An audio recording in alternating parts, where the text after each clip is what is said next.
அறுபடை வீடுகளில் ஒன்றான திருச்செந்தூர் சுப்பிரமணிய சாமி கோவில் யானை தெய்வானை. இந்த யானைக்கு எப்போதும் உடல் முழுவதும் திருநீர் பூசப்பட்டு வெள்ளை யானை போல் காட்சியளிக்கும். எத்தனை பக்தர்கள் வந்தாலும் கனியுடன் ஆசி வழங்கி வந்தது.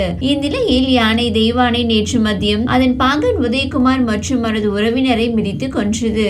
இந்த சம்பவம் பெரும் அதிர்ச்சியை ஏற்படுத்திய நிலையில் இது குறித்து காவல்துறை மற்றும் வனத்துறை அதிகாரிகள் தீவிர விசாரணை நடத்தினர். இதில் யானை பாகனின் உறவினர் சிசுபாலன் யானையின் அருகில் நின்று நீண்ட நேரம் செல்ஃபி எடுத்ததே இதற்கு காரணம் என தெரிய வந்துள்ளது. யானையின் கீழே இருந்த செல்போனை கைப்பற்றிய போலீசார் தடயவியல் சோதனைக்கு அனுப்பி வைத்துள்ளனர். இந்நிலையில் பாகனை கொன்றுவிட்டு அவரது முகத்தை பார்த்து தெய்வானை யானை கண்ணீர் விட்டு அழுத தகவல் வெளியாகியுள்ளது.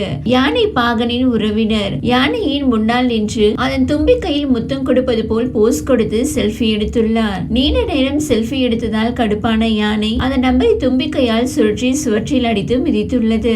அப்போது பின்னால் நின்ற யானை பாகன் உதயகுமார் உறவினரை காப்பாற்ற சென்றுள்ளார். அப்போது அவரையும் தும்பிக்கையால் அடித்து கொன்றுள்ளது. பின்னர் முகத்தை பார்த்த போதுதான் தன்னுடைய பாகன் என்பதை அறிந்து கண்ணீர் விட்டு அழுதுள்ளது யானை தெய்வானை. மேலும் அவரை எழுப்பவும் முயன்றுள்ளது. ஆனால் அவர் எழுந்திருக்காததால் ஆத்திரமடைந்த யானை சிசுபாலனை மீண்டும் தாக்கியுள்ளது. பாகனை கொன்ற வருத்தத்தில் உள்ள யானை தெய்வானை பாகனை கொன்ற இடத்தில் சுற்றி சுற்றி வந்து கண்ணீர் விட்டு வருகிறதாம். மேலும் உணவு எதுவும் எடுத்துக்கொள்ளாமல் கண்ணீர் விட்டபடியே உள்ளதாம் யானை தெய்வானை. கோவில் வளாகத்தில் நீண்ட நேரம் நின்றபடியே இருக்கும் யானை கோபப்பட்டிருக்கலாம் என்றும் இந்த ஆண்டு தேக்கடி புத்துணர்ச்சி மையத்துக்கு கொண்டு செல்லப்படாததும் யானையின் கோபத்திற்கு காரணமாக இருக்கலாம் என வனத்துறை அதிகாரிகள் தெரிவித்துள்ளனர். இந்த நிலையில் சென்னையில் செய்தியாளர்களை சந்தித்த வனத்துறை அமைச்சர் பொன்முடி தெய்வானை யானையை வனத்துறை அனுமதி இல்லாமல் திருச்செந்தூர் கோயிலில் வளர்த்து வந்தனர். அந்த யானை அசாமில் இருந்து கொண்டு வரப்பட்டது.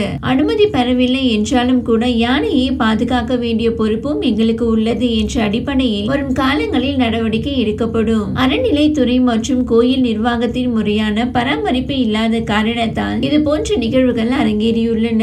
பல கோயில்களில் வனத்துறையின் அனுமதி பெற்று யானையை வைத்துள்ளனர். சில கோயில்களில் மட்டும் அனுமதி வாங்காமல் யானை வளர்க்கிறார்கள். அந்த யானைகளுக்கு அனுமதி வாங்க வேண்டும் என அறநிலைத்துறையிடம் அறிவுறுத்தியுள்ளோம். திருச்செந்தூர் தெய்வானை யானையை கால்நடைத்துறை மருத்துவர்கள் ஆய்வு செய்து அறிக்கை கொடுத்த பிறகு புத்துணர்வு முகாமுக்கு அனுப்புவது குறித்து முடிவு எடுக்கப்படும் என்று தெரிவித்தார். தொடர்ந்து மதுரை அரிட்டாப்பட்டியில் 250 பறவை இனங்கள், வெள்ளை வல்லூர்கள், ராசாணி போன்ற புதிய பறவை இனங்கள் உள்ளன. அது வனப்பகுதியாக பாதுகாக்கப்பட வேண்டும் என்பதில் முதல்வர் உறுதியாக இருக்கிறார். இதன் காரணமாகவே அப்பகுதி பல்லுயிர் பாரம்பரிய தலமாக அறிவிக்கப்பட்டது. மேலும் வன உயிரின இழப்பு தமிழகத்தில் ஏற்படாத வகையில் என்ன நடவடிக்கை எடுக்க வேண்டும் என்பது தொடர்பாக ஆலோசனை நடத்தப்பட்டது. இயற்கை வளங்கள் பாதுகாக்கப்பட வேண்டும் என்பது தொடர்பாகவும் ஆலோசனை நடத்தினோம். இயற்கை வளங்களை பெருக்குவதற்கு நடவடிக்கை எடுக்கப்பட்டுள்ளது என்றும் அவர் கூறினார். டங்ஸ்டன் சுரங்கம் அமைக்க தமிழ்நாடு அரசுக்கு விண்ணப்பம் ஏதும் வரவில்லை. விண்ணப்பித்தாலும் அரசு நிராகரிக்கும் என்றும் தெரிவித்தார்.